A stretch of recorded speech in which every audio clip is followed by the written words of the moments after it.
Hello, God bless. This is a worship tutorial. I just wanted to share from a worship leader's point of view, and for those who are working in a worship team, this is just, some little pointers that during the course of my years as a worship leader, I've been able to pick up, and I hope that, any little thing that I have to say can help you out in just little practical pointers. And so I'm going to be breaking this up into subject matters, and the first subject I want to talk about is the technical versus the spiritual.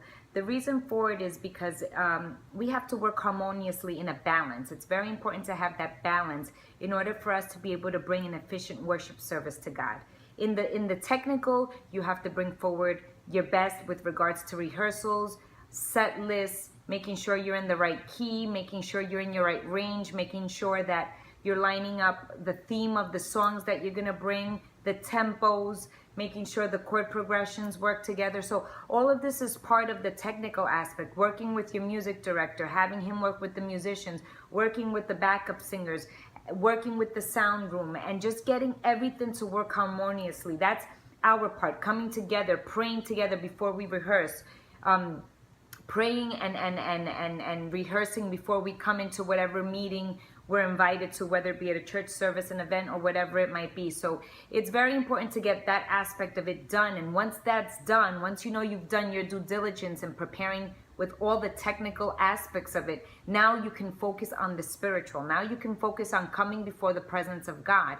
And talking about the spiritual aspect of it, I want to cover point one, which is lifestyle. When you come into the house of God, it's a matter of coming in with whatever you've done during the course of the week, your form of living, and now you're bringing that into a continuation up on the stage in the pulpit. I want to encourage you, if this is the walk that you want to decide to do, the reason why I want to encourage you is to let you know that being up on stage is not just playing a good instrument, is not just singing pretty, but it's a lifestyle.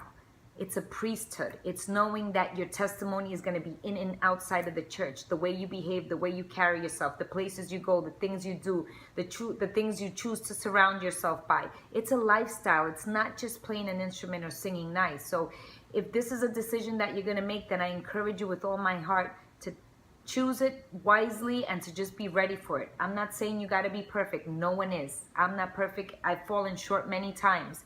But it is a matter of day by day letting go of those things that are not pleasing to God, because now we're coming into his priesthood. And so that's an aspect of it that's very important. From our daily living, we're going to give that testimony, we're going to carry that into the sanctuary, and we're going to continue on with that form of worship from our lifestyle on to the pulpit. And when you look at Exodus 25, 1-2, it talks about our offering and how it should be. It should be from the heart. When we're coming forward to give God something, it always has to be from the heart, because that's what matters. If not, it's just going to be like a clashing cymbal. Our consecration, which is point B in that lifestyles, in Exodus 29:1, it speaks about how the priesthood, the Levites, Aaron and his sons were the first priests, and how they were consecrated unto God.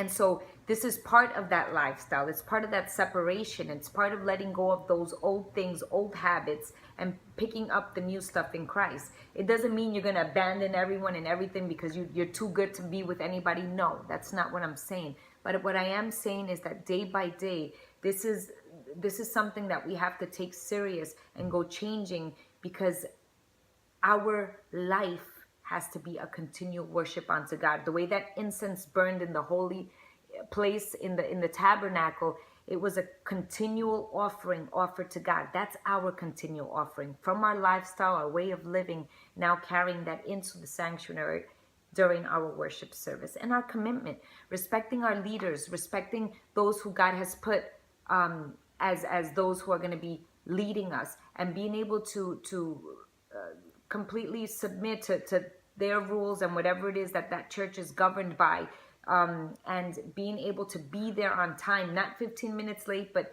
get there even earlier to prepare and get yourself ready, so that you're not coming in all frazzled with the entire day on top of you. No, you want to make sure you're giving that first fruit to God. You want to make sure that you're giving the Abel sacrifice and not the Cain sacrifice. He gave his first fruit. He gave the very best, whereas Cain gave whatever was left over. So we want to give God the very best and come into his house with all these different aspects of it. And this is the first part that I wanted to share with you with regards to worship leading, with regards to technical versus spiritual. I hope you enjoyed it, and stay tuned for the next ones that will follow. God bless.